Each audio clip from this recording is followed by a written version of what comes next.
3월 3일 오늘 하나님의 말씀은 사무엘상 10장 말씀입니다. 1절 말씀. 이에 사무엘이 기름병을 가져다가 사울의 머리에 붓고 입 맞추며 이르되 여호와께서 내게 기름을 부으사 그의 기업의 지도자로 삼지 아니하셨느냐. 사울은 아버지의 잃어버린 암낙이 찾으러 다니는 효성이 지극한 평범한 청년이었습니다. 몇 시간 후에 사무엘을 만나 왕이 될 것이라는 이야기를 들을 줄은 더더욱 알지 못했죠. 그리고 왕이 되고픈 원함도 전혀 없었고 관심도 없었습니다. 그러나 하나님께서는 사무엘을 만나게 하셨고 이스라엘에서는 필히 왕이 되는 절차인 기름 부음을 받게 하셨습니다. 사울의 의향도 알 필요도 없고 생각해 볼 시간도 없이 하나님 편에서 그냥 일방적으로 갑자기 결정하시는 거죠.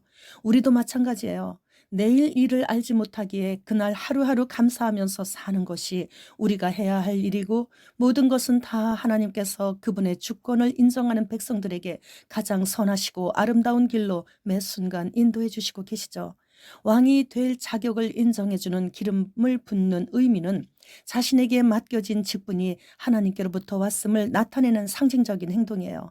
또한 그 직분이 하나님께로부터 온 것이기에 신적 사명과 권위를 부여하여 하나님의 일을 공식적으로 수행하도록 하는 임직의 의미가 있죠.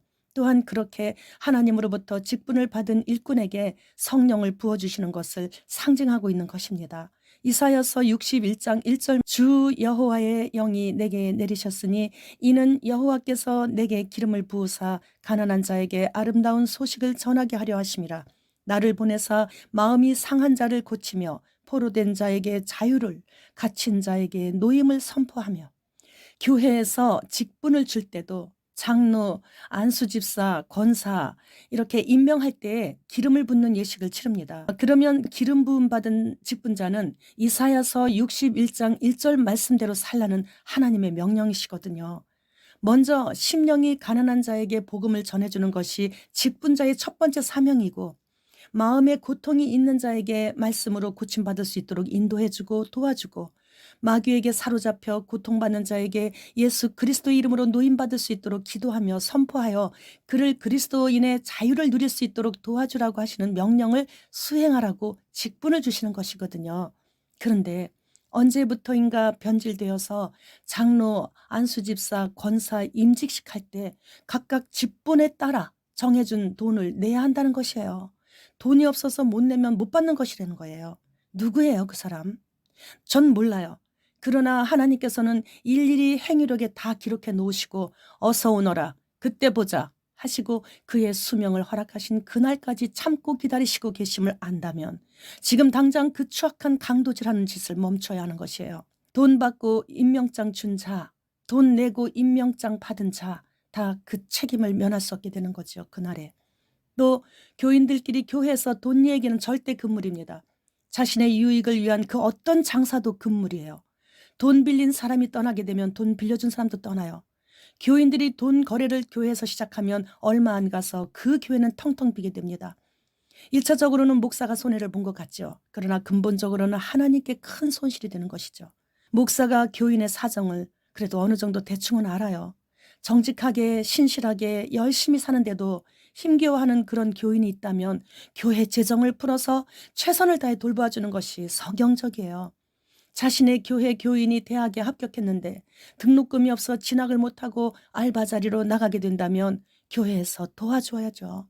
그러나 사업상 진 빚, 잘못 투자해서 진 빚, 그런 것들은 자신의 욕망을 이루기 위해 무리하다 보니 그리 된 것이니 기도로 돕는 것이 또 성경적이에요. 무조건 하나님을 경배하는 모임에서는 절대로 돈 거래를 하면 안 되고 돈 이야기를 하면 안 됩니다. 예수님께서 노끈을 뭉쳐가지고 회초리를 만들어서 막 때리시는 거예요. 그리고 다 뒤집어 놓으시는 그런 현장을 우리는 성경에서만 보았지만 이제 곧 정말 잠시 잠깐 후에는 자신이 예수님의 대노하시는 심판대 앞에서 그 모습을 보게 되리라고 짐작이라도 한다면 지금 당장 주님께 회개하십시오. 지금도 늦지 않았습니다. 우리 천막교회는 정말 직분을 맡겨야 할 분들이 여러분이 계십니다. 다른 교회에서 신앙생활을 수십 년씩 해오신 분들이신데 직분이 없으세요. 다니시던 교회에서 돈 내고 직분 받는 것이 하나님 앞에서 반칙인 것 같아서 안 받으셨다는 것이죠. 그래서 이제 주님 앞에 곧 갈 건데 직분이 무슨 상관이 있을까 하는 생각이 그냥 있었어요. 그런데 어떤 계기가 생겨서 그래, 마지막이니까 이런 분들에게 직분 임직하지 않으면 누가 자격이 되겠는가 그런 생각이 들어서 기독교 서점에 가서 명수대로 직분 임명장을 샀습니다. 그러나 현재까지 임명을 하지 못하고 그냥 차에 싣고만 다니고 있어요. 성경에 기록된 직분자의 자격에 미달이 되는 부분들이 보여서이죠. 누군가 직분자 명단에서 만약에 누락이 된다면 그 마음 내 마음 둘 다 편치 않기 때문에 주님 오실 때까지 아마 직분 임명장은 내 차에서 내리지 못할 것 같습니다.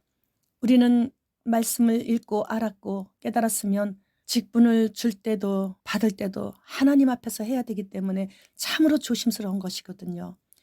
우리는 말씀을 읽고 알았고 깨달았으면 성경에서 말씀하신 그대로 행동에서도 실천해야 하는 것이에요. 세상에서도 믿음 따로 행위 따로를 용납하지 않죠. 그런데 신앙을 지키면서 믿음 따로 행위 따로는 더더욱 반칙해요. 믿음과 행위는 한 몸이거든요. 내 눈이 좀 나쁘다고 입이 내게서 떠나가라고 할 수 없는 것은 한 몸이기 때문이에요. 우리의 머리는 예수님이시고 우리는 그에게 딸린 지체들이죠. 그렇다면 무조건 머리 되신 예수님의 명령대로 따라야 하는 것이에요. 그런데 입술로는 주님과 가까운 것 같은데 행동은 너무 멀어요. 회개하라. 지금 천국이 가깝게 내려오고 있느니라. 지옥이 백두산 화산 폭발처럼 순식간에 집어삼키기 위해 빛의 속도로 올라오고 있느니라. 아멘. 주 예수여 어서 오시옵소서. 마라나타.